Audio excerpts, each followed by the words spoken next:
Muy buenas noches. Iniciamos la segunda clase de Teoría y Política Económica. Bueno, como pueden ver, este material ya lo vimos. No quise eliminar la presentación, así que continuamos con la segunda presentación. Recuerden que aquí lo que queríamos es hacer una comparación de la visión, digamos, del norte del planeta, es decir, la visión liberal y la visión neoconservadora. Muy distinta a lo mejor como lo manejamos muy tropicalmente acá en Latinoamérica. Y bueno, les recuerdo, el ejercicio que deben hacer es ubicar la política económica en Colombia. En los últimos 20 años, les dije yo, más o menos, recuerden que tienen que trabajar por quinquenio, o sea, por gobierno, me imagino, gobiernos que tengan digamos, su continuidad. En tal caso, en cualquiera de ellos, ver si se acerca más a la visión liberal o a la visión neoconservadora. Bueno, continuamos. Desde el punto de vista de la economía pública, eh, sus inicios están eh, basados en la crisis de la década de los 30 del siglo pasado. Es decir, la crisis bursátil que se originó en la década del 20, que bueno, finalizó en 1929 y bueno, que generó la crisis posterior a la década que inicia ahora. Eh, eh, Básicamente ahí podemos hablar que nace la economía pública. Antes de eso, la intervención que se daba, digamos, no existía, básicamente imperaba la visión neoclásica de vaciamiento de oferta y demanda, por lo tanto no se estaba preparando para la crisis. La intervención como un hecho, digamos, de Estado nace en esa época, ¿no? O por lo menos la economía pública como la conocemos actualmente. Hay varios referentes. Está el presidente Wilson en 1912, Woodrow Wilson, y Franklin Delano Roosevelt en 1933. Eh, Básicamente estamos hablando del New Deal. El New Deal es una serie de políticas que aplica Roosevelt posterior a la crisis para tratar de minimizar ella. Uno de los elementos que saca es una emergencia bancaria. Pues recuerden que muchos bancos fueron a la quiebra. Bueno, elementos de security, entre otros elementos de intervención pública, ¿no? Que repito, previamente no existía en esos términos. Por lo tanto, hay un crecimiento importante de la dimensión pública en la economía. ¿Qué es la economía pública? Bueno, es el estudio de la intervención en una economía de mercado concentrándose en los ingresos y gastos públicos. Estamos hablando de presupuesto público. Ustedes que van a ver materia de elementos públicos, bueno, no van a profundizar más en esto, pero básicamente estamos hablando de eso, de determinación de ingresos y gastos públicos. ¿Qué papel juega las decisiones desde el punto de vista del comportamiento del gasto público e impuestos y sus efectos económicos? Ese, digamos, sería un concepto eh, bastante genérico de lo que es la economía pública, que repito, nacen, o por lo menos se empieza a practicar o tiene mayor influencia dentro del New Deal, propuesto por Roosevelt posterior a la crisis de los 30. Bueno, y también tiene sus antecedentes en Wilson, Woodrow Wilson en 1912, ambos presidentes de los Estados Unidos. Entonces, fíjense, la eficiencia, tenemos dos elementos de la economía pública, la eficiencia y la equidad. La eficiencia habla del mejor uso posible de los recursos limitados. O sea, estamos hablando de lo que siempre hablamos en política económica de medios fijos. Es una relación de recursos con respecto al producto, ¿no? O sea, producto entre recursos. visto desde un punto de vista de ingeniería industrial. Entonces, por ejemplo, estamos hablando que existe reasignación de esos recursos, que son limitados, son escasos. En una economía de mercado, normalmente se habla del óptimo de Pareto. Eso, obviamente, dentro de ciertos supuestos, por ejemplo, de competencia perfecta, cuando existe rivalidad, información perfecta, cuando existen mercados completos. Pero la verdad es que en términos, digamos, de la realidad, estamos hablando que existe lo que llamamos en microeconomía fallos de mercado.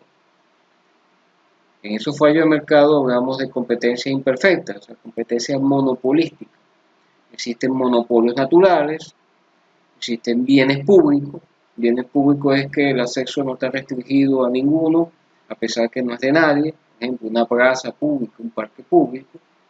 Cuando hablamos de monopolios naturales, hablamos de empresas que por su tipo de bien, pues son monopolios per se. Existen externalidades, efectos externos, existen recursos que son de propiedad común, no individual, existe información imperfecta, o sea, asimetría de la información y de paso es costosa, o sea, cuesta la información. Y tenemos mercados que son incompletos, no mercados completos. Entonces, dado la falla del mercado, dado que no podemos ubicarnos dentro de un óptimo de Pareto, porque no tenemos estas, digamos, características. Estos son supuestos que utilizamos mucho los economistas para simplificar, digamos, las cuentas matemáticas, pero la verdad que la realidad es muy distinta. En realidad estamos hablando de estos elementos, por ello debe existir intervención pública, por ello se hace uso de legislaciones, leyes orgánicas, reglamentos, en fin, regulaciones, decretos, otras cosas, provisiones públicas, subvenciones y transferencias unilaterales por parte del Estado. Es decir, esto se establece dado, digamos, estas características que vemos en el punto 4. Entonces hay intervención del Estado. Intervención, hablarse de leyes, regulaciones, subvenciones, subsidios, transferencias, todo lo que en cierta forma ya conocemos. Todo eso es intervención, todo eso es economía pública. Para mejorar la eficiencia del mercado.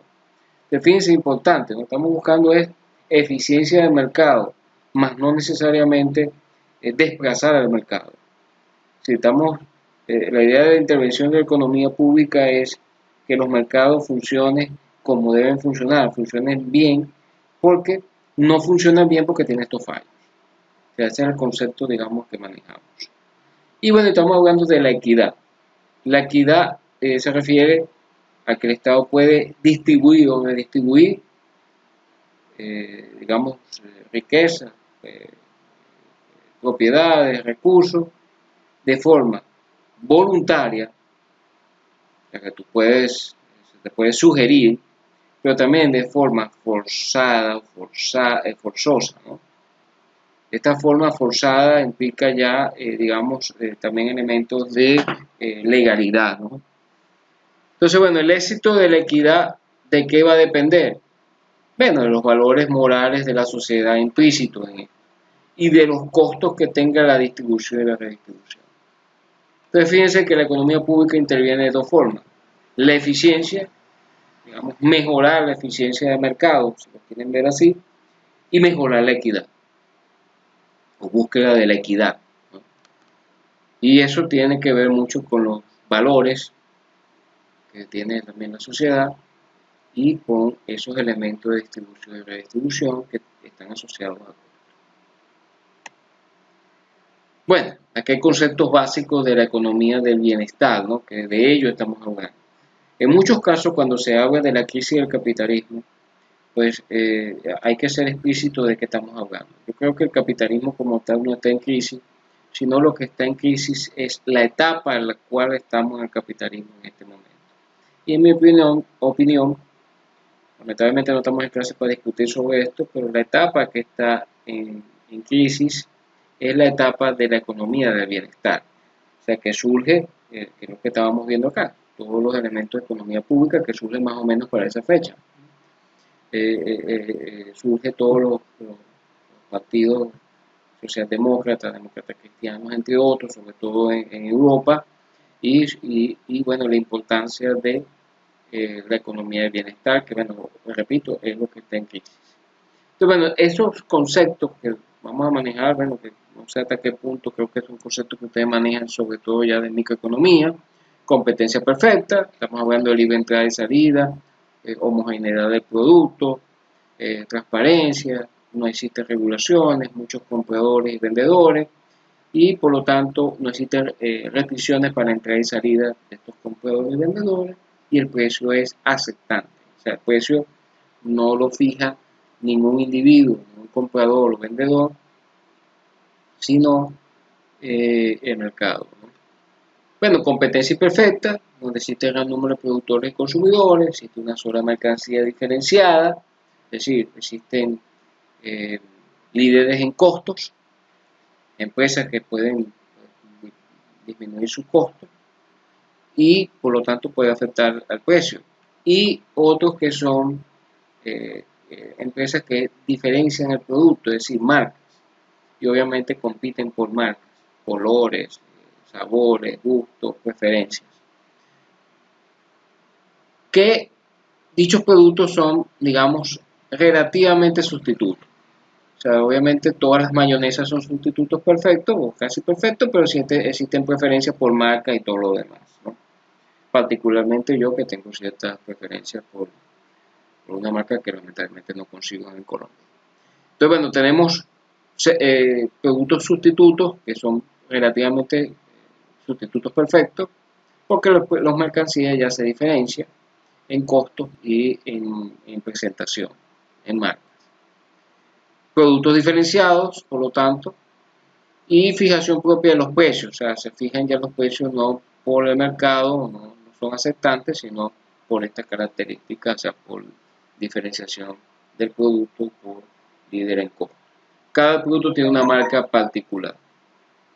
Entonces, bueno, tenemos el monopolio natural, tenemos monopolios con economía de escala que permiten producir bienes y servicios a un menor costo del promedio. Y aquí resulta antieconómico tener más de una de estas empresas. Pero sus operaciones son controladas para que se conviertan en monopolios discriminativos de oferta. Sí, para que no se convierta, digamos, en un monopolio discriminativo. Entonces se controla sus operaciones para evitar esto.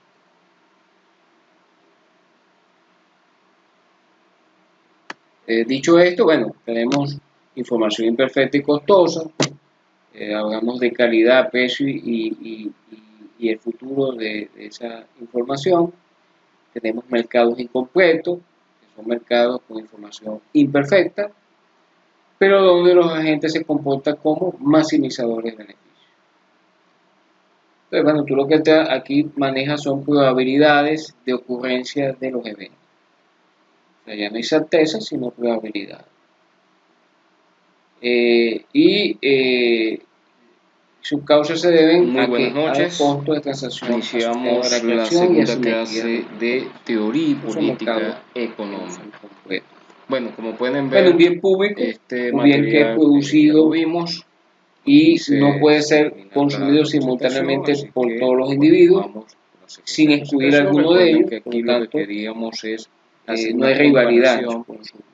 Todos podemos ir a un parque que está frente ahí al norte que construyeron de la universidad, pues no hay limitación de acceso más allá del espacio que contenga, ¿no? Muy distinto a lo mejor como lo manejamos, pero no hay restricción. Muy tropicalmente acá en su uso no implica que tú rivalices con el consumo, el uso del ejercicio que deben hacer. Y bueno, tenemos las externalidades, que es política económica externos, que son las interacciones entre agentes 20 años, les dije yo, que se manifiestan directo e indirectamente. Recuerden que tienen que trabajar por quinquenio, o sea, por gobierno, imagino, gobiernos que tengan bueno, hablamos del presupuesto del sector público, estamos hablando de una relación de ingresos y gastos que son autorizados legalmente liberal en un año fiscal que normalmente comienza el 1 de enero y finaliza el 31 de diciembre. Desde el punto de vista de la economía pública, los ingresos pueden ser cíclicos o no. O sea, estamos hablando de impuestos sobre la renta, IVA, están impuestos basados en la crisis de alcohólicas, la década de tabaco, 30 del siglo pasado. Y estamos hablando de los gastos públicos, que son los distintos ministerios, que pueden ser también cíclicos. La década del 20, los presupuestos son de tipo económico, 29, y bueno, generó la crisis tipo económico, la década que inicia ahora. Por programas, famosos, básicamente, ahí podemos hablar que nace la economía. Por departamento, antes de eso, o la intervención que se daba, digamos, si los funcionarios estamos hablando de, básicamente, por ministerio, imperaba la tradición neoclásica de vaciamiento de oferta y demanda, por lo tanto no se estaba preparando para la crisis, intervención como un y bueno, los principios que lo rigen, cálculo inicial de gasto, de unidad, equilibrio, por lo menos periodicidad, exactitud, claridad, publicidad, programación, integralidad, Wilson en 1912, acuciosidad, especialidad, especialización, cualitativo y cuantitativo. Lo cualitativo tiene que ver mucho con la planeación y lo cualitativo ya es numerito, del New Deal. El New Deal es una serie de políticas que aplica Roosevelt. No voy a hacer mucho a la crisis esto porque para tratar de minimizar ella. Uno de los elementos que saca es una emergencia bancaria. Una materia de presupuesto, pues recuerden que muchos bancos fueron a la quiebra. Elementos de security, entre otros. Entonces, bueno, ¿cuál es la función del presupuesto? Instrumento de política económica, de regulación y de organización de los recursos. Importantísimo los presupuestos. Por lo tanto, hay un crecimiento. Tengo años que no veo un presupuesto en Venezuela. Importante y eso es de la dimensión pública en la economía. O sea, es importantísimo el presupuesto.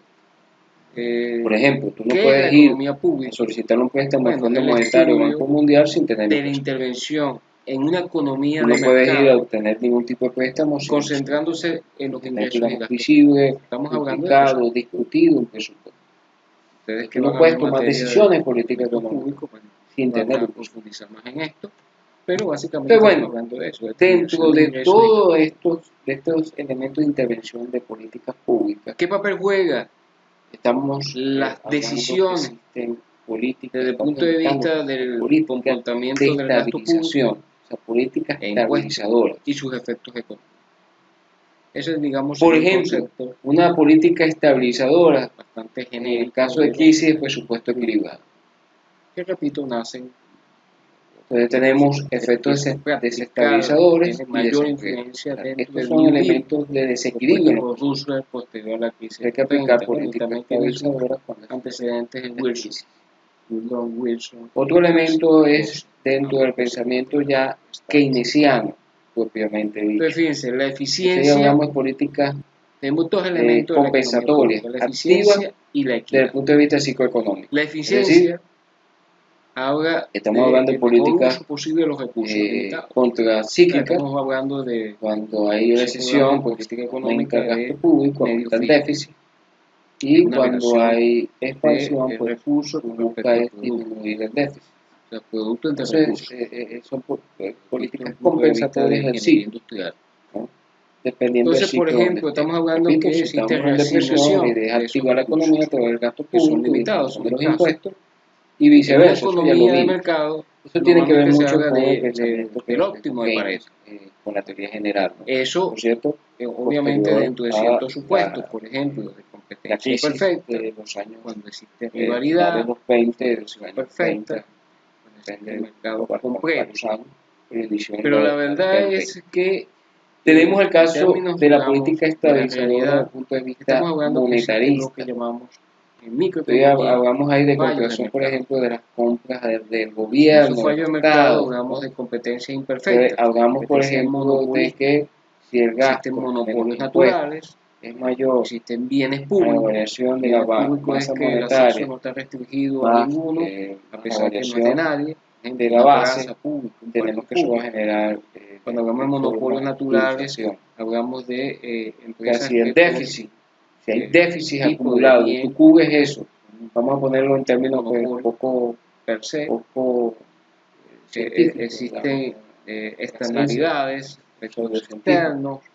Si el déficit existen recursos es cubierto, el déficit, estamos hablando de la relación gasto individual, existe información, gasto de ingresos, esos son los tributos, la asimetría de la información y de paso, si eso se cubre con masa monetaria, pues vas a generar. Y tenemos mercados que son incompletos, ampliamente, no mercados completos. Y bueno, y tenemos el caso de las equivalencias. Dado las fallas del mercado, dado que no podemos ubicarnos dentro de un óptimo otro elemento de la política estabilizadora tiene que ver con los problemas planteados, es decir, las asimetrías de los ciclos económicos, utilizamos mucho los cambios en las políticas, para retrasos en el conocimiento, digamos, retrasos en la toma de decisiones, el retraso del conocimiento, por ejemplo, los cambios del ciclo y de la política, estos elementos, retraso en la toma de decisiones.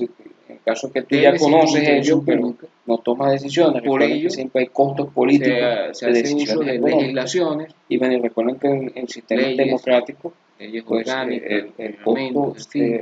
regulaciones, decretos, tienes que provisiones ver la parte de la economía política, también de las decisiones y políticas unilaterales por parte de es decir, retraso en ineficacia. Establece, dado, digamos, la ineficacia significa no lograr los objetivos. Entonces hay intervención del Estado. Y bueno, tenemos los estabilizadores no automáticos, subvenciones, la estabilización no automática. Por ejemplo, el cambio de leyes por parte del Estado. Intervención. Estamos hablando de un cambio de para mejorar la eficiencia del mercado. De la estructura legal. Es importante, no estamos buscando esto. Y bueno, tenemos los estabilizadores más no necesariamente desplazar al mercado. Si estamos uso de gasto de impuestos, la economía pública es para estabilizar, digamos, como deben funcionar, funcionen bien, porque no funcionan bien porque se evita decisiones discrecionales. Y bueno, estamos hablando de la equidad. Por ejemplo, del gobierno, la equidad se refiere requieren consenso político. Normalmente este tipo de decisiones estabilizadores automáticos implican consenso político sólido, propiedades, recursos, de gobierno y oposición, de forma voluntaria.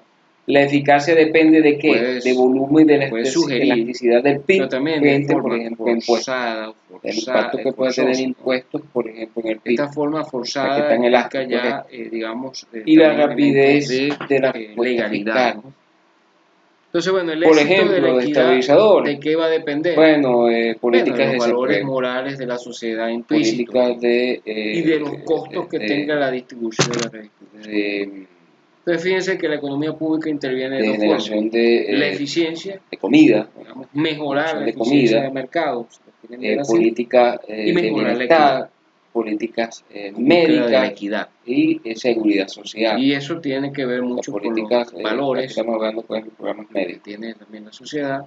Estos son esos elementos de distribución que están asociados. Y bueno, vamos con la discusión de federalismo. Aquí hay conceptos básicos de la economía del bienestar, ¿no? Que de ello y aquí voy a llevar en muchos casos cuando se habla de la crisis del capitalismo, pues, o sea, que es un Estado federal. ¿De qué estamos hablando? Un Estado federal no está en crisis, de base, sino lo que está en crisis de hecho, es la etapa. Es un Estado donde, por ejemplo, cada departamento, cada municipio puede establecer sus propias leyes. Lamentablemente no estamos en clase para discutir sobre esto, pero la etapa que eso no concuerda, por ejemplo, es la etapa de la economía del bienestar. O sea, que surge lo que estábamos viendo acá, a pesar de que en la mayoría de nuestras constituciones, me refiero a los países latinoamericanos, existe, normalmente siempre es el primero o el segundo artículo, dice somos un Estado federal de hecho y descentralizado, ¿cierto? Eso es una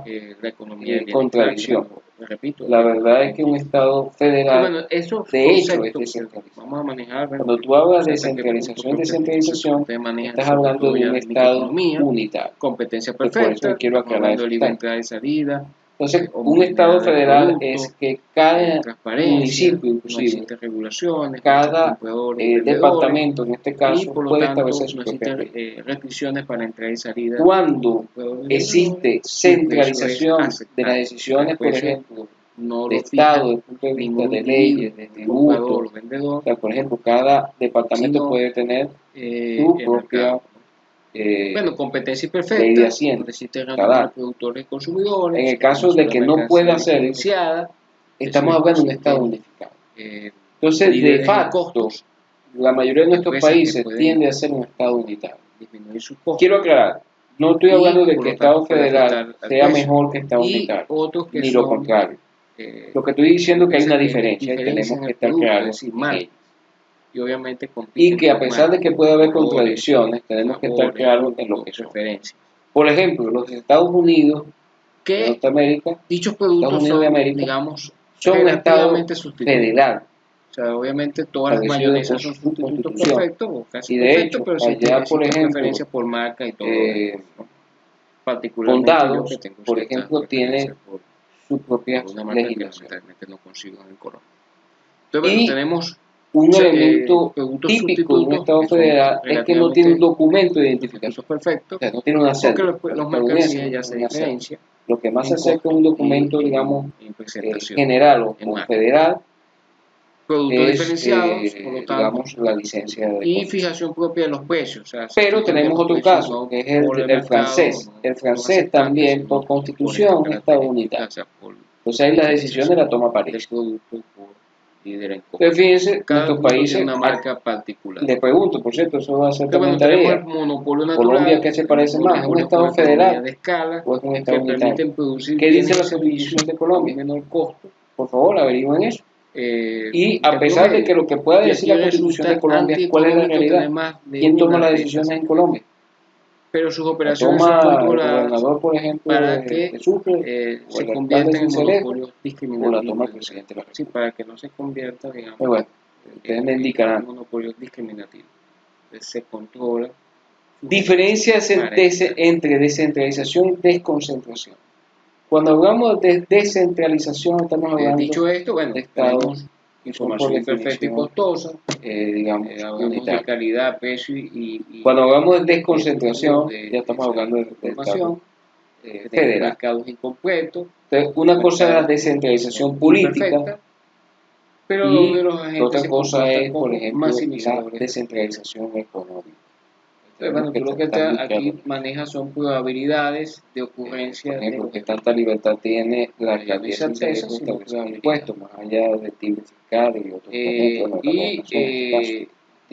su causa se debe a que a los costos más allá de asociados a la creación y así eso lo debe manejar la alcaldía, que no son completos. Donde yo vengo se llama un bien público, un bien que es producido, más allá de estos impuestos que digamos son muy locales, y no puede ser consumido simultáneamente por todos los individuos, sin excluir alguno de ellos. Por lo tanto, esas limitaciones no hay rivalidad. La definición entre Estado federal y Estado unitario. Que está frente bueno, para esa discusión tenemos la hipótesis de Tibú. Por cierto, voy a esta tarea para después de la tarea que ya me tienen, ¿no? Por supuesto, investiguen sobre la hipótesis de Tibú, la crítica que hace Paul Samuelson, la propuesta de Stirling, la teoría de agencia y la descentralización y las restricciones a la descentralización. Por favor, estos puntos son de investigación añadido al hecho de que Colombia es un Estado federal o un Estado unitario de hecho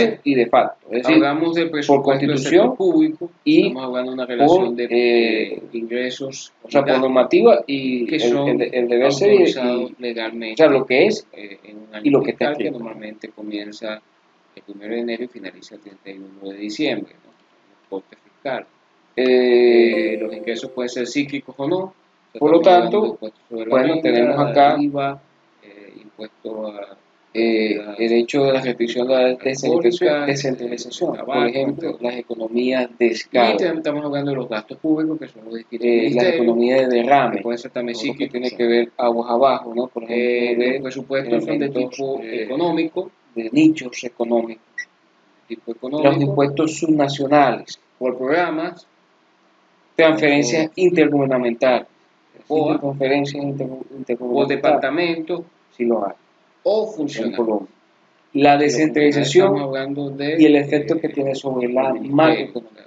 Defensa, Yo también quisiera una investigación sobre estos puntos. Ocupaciones Incluyen el punto 2, ahorita hay muchas descentralización y efecto de la macro. Y bueno, los principios que lo rigen, cálculo inicial de gasto, 5, 6, 7, equilibrio, y 9, periodicidad, y el 12, exactitud, claridad, publicidad, programación, integralidad, universalidad, tiene la descentralización en la especialidad, especialización. Y bueno, recuerden este Cualitativo punto y sobre cuantitativo. el Estado Lo cualitativo tiene que ver mucho con la planeación, y lo cualitativo ya es los numeritos. Bueno, y la que tiene que ver con el presupuesto de profesiones. No voy a hacer mucho diferencia a esto. Estaremos viendo tendrán en énfasis público, tendrán pues, o inclusive creo que hay una materia de presupuesto, ¿verdad?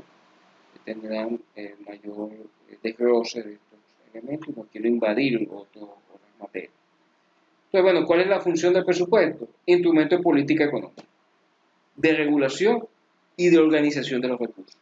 Importantísimo los presupuestos, se los digo yo que tengo años que no veo un presupuesto en Venezuela, y eso es bastante negativo. O sea, es importantísimo el presupuesto. Por ejemplo, tú no puedes ir a solicitar un préstamo al Fondo Monetario o Banco Mundial sin tener un presupuesto.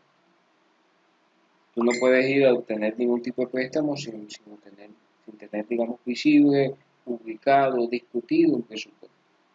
Entonces, tú no puedes tomar decisiones en política económica sin tener un presupuesto. Entonces, bueno, dentro de todos estos elementos de intervención de políticas públicas, estamos hablando que existen políticas, estamos indicando que existen políticas de estabilización, o sea, políticas estabilizadoras.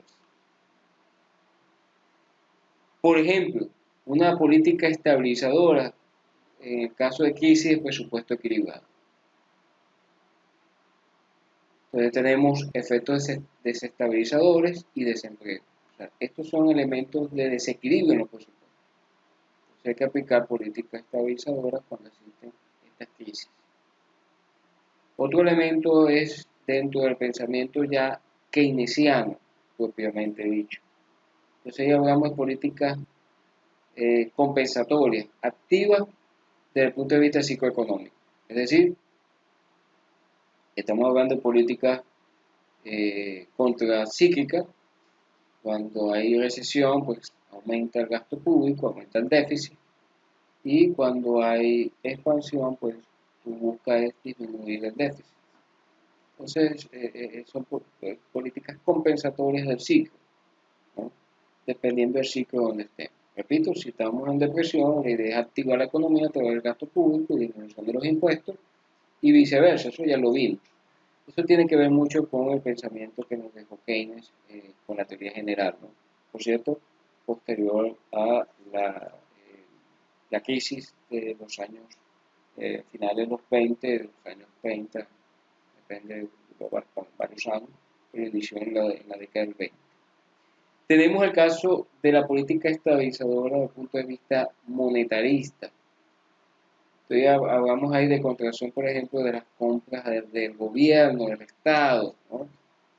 Entonces hablamos, por ejemplo, de que si el gasto menos impuestos es mayor a la variación de la masa monetaria más la variación de la base, tenemos que eso va a generar de alguna forma inflación. O sea, si hay déficit acumulado y tú cubres eso, vamos a ponerlo en términos pues, poco científicos, digamos, de la ciencia o pseudocientífico. Si el déficit público es cubierto, o sea, el déficit, estamos hablando de la relación gasto, o sea, gasto de ingresos, los ingresos son los tributos, y obviamente el gasto público. Si eso se cubre con masa monetaria, pues va a generar inflación. Y eso lo hemos discutido, está ampliamente discutido. Y bueno, y tenemos el caso de las equivalencias ricardianas. Otro elemento de la política estabilizadora tiene que ver con los problemas planteados, es decir, las asimetrías de los ciclos económicos, cambios en las políticas, retrasos en el conocimiento, retrasos en la toma de decisiones, o sea, el retraso del conocimiento, por ejemplo, en los cambios del ciclo y de las políticas, retraso en la toma de decisiones, en el caso que tú ya conoces ello, pero no tomas decisiones, recuerden que siempre hay costos políticos de decisiones económicas, y bueno, recuerden que en sistemas democráticos, pues el costo se refleja en votos. Entonces, bueno, tú tienes que ver la parte de la economía política también, de las decisiones de política económica. Lamentablemente es así. Retraso en ineficacia. O sea, ineficacia significa no lograr los objetivos. Y bueno, y tenemos los estabilizadores no automáticos, la estabilización no automática, por ejemplo, el cambio de leyes por parte del Estado. O sea, estamos hablando de un cambio de las leyes orgánicas, de los reglamentos, de la estructura legal. Y bueno, y tenemos los estabilizadores automáticos, o sea, la estabilización automática. O sea, uso de gasto de impuestos, ¿no?, para estabilizar, digamos, el presupuesto. Se evita decisiones discrecionales, o sea, discrecionales por parte, por ejemplo, del gobierno, de las fuerzas públicas. Requieren consenso político, o sea, normalmente este tipo de decisiones, los estabilizadores automáticos implican consenso político sólido, inclusive partidos de gobierno y de oposición, estamos hablando de ello. La eficacia depende de qué, de volumen y de la elasticidad del PIB frente, por ejemplo, a impuestos. El impacto que puede tener impuestos, por ejemplo, en el PIB, o sea, qué tan elástico es esto. Y la rapidez de la respuesta fiscal. Por ejemplo, de estabilizadores, bueno, políticas de desempleo, políticas de,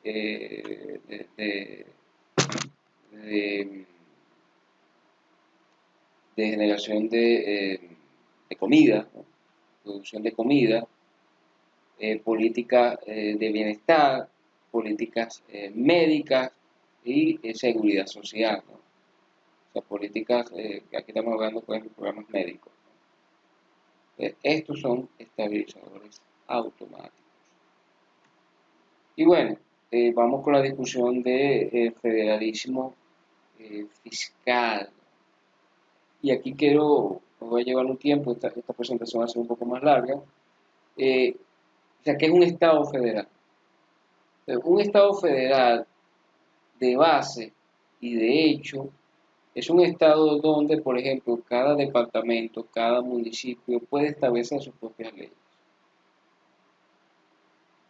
Eso no concuerda, por ejemplo, a nuestra configuración eh, constitucional. A pesar de que en la mayoría de nuestras constituciones, me refiero a los países latinoamericanos, existe, normalmente siempre es el primero o el segundo artículo, dice, somos un Estado federal, de hecho, descentralizado. Por cierto, eso es una contradicción.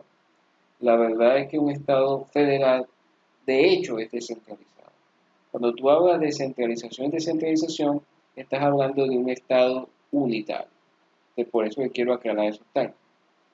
Entonces, un Estado federal es que cada municipio, inclusive, cada departamento, en este caso, puede establecer su propia ley.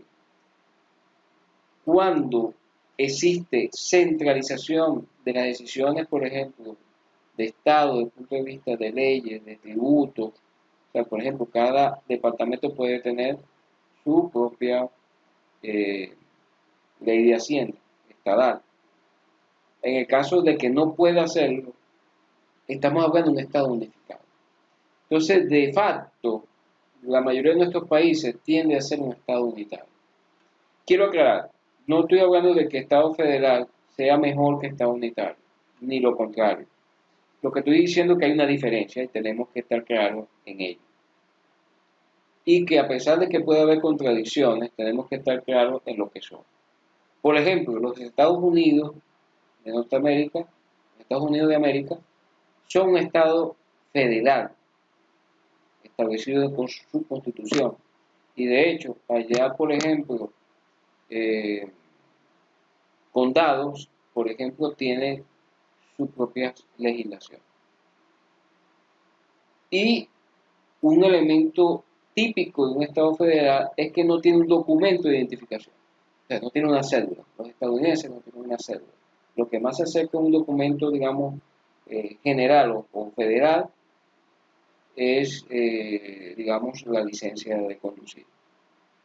Pero tenemos otro caso, que es el francés. El francés también, por constitución, es Estado unitario.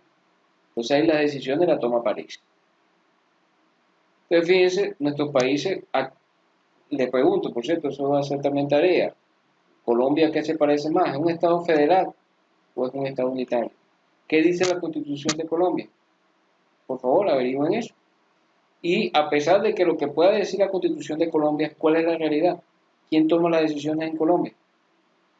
¿La toma el gobernador, por ejemplo, de Sucre, o el alcalde de Sincelejo, o la toma el presidente de la República? Pues bueno, ustedes me indicarán. Diferencias entre descentralización y desconcentración. Cuando hablamos de descentralización, estamos hablando de estados que son por definición, digamos, unitarios. Cuando hablamos de desconcentración, ya estamos hablando de estados federales. Entonces, una cosa es la descentralización política y otra cosa es, por ejemplo, la descentralización económica. Tenemos que estar muy claros en eso. Por ejemplo, qué tanta libertad tiene la alcaldía de Sincelejo de establecer impuestos, más allá de timbre fiscal y otros elementos, bueno, la gobernación en este caso, timbre, pero inclusive la alcaldía puede poner que más allá de predial, ¿no? Creo que eso lo debe manejar la alcaldía, donde yo vengo se llama derecho de frente, más allá de estos impuestos que digamos son muy locales, son muy municipales, ¿qué otro impuesto puede establecer? Esas limitaciones llevan a la definición entre Estado federal y Estado unitario. Bueno, para esa discusión tenemos la hipótesis de Tibú. Por cierto, esto es tarea para después de la tarea que ya me tienen, ¿no? Por supuesto, investiguen sobre la hipótesis de Tibú, la crítica que hace Paul Samuelson, la propuesta de Stirling, la teoría de agencia y la descentralización, y la restricción de la descentralización. Por favor, estos puntos son de investigación, añadido al hecho de que si Colombia es un Estado federal o un Estado unitario de hecho y de facto, es decir, por constitución y por, por normativa y el deber ser o sea, lo que es y lo que está escrito, ¿no?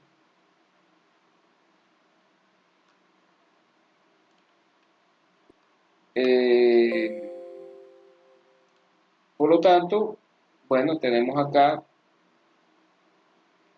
el hecho de la restricción de la descentralización. Por ejemplo, las economías de escala,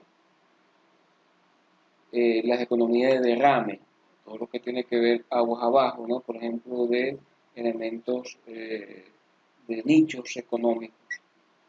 Los impuestos subnacionales, transferencias intergubernamentales.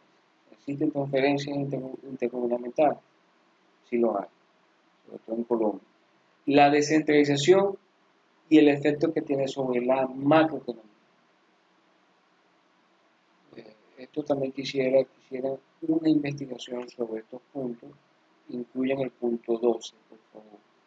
Descentralización y efecto de la macroeconomía. Les repito, van a investigar sobre el punto 5, 6, 7, 8 y 9 y el 12 van a hacer el efecto que tiene la descentralización en la macroeconomía. Y bueno, recuerden este punto sobre el Estado colombiano, si es federal o es unitario. Bueno, agradezco sus apreciaciones. Nos estaremos viendo prontamente.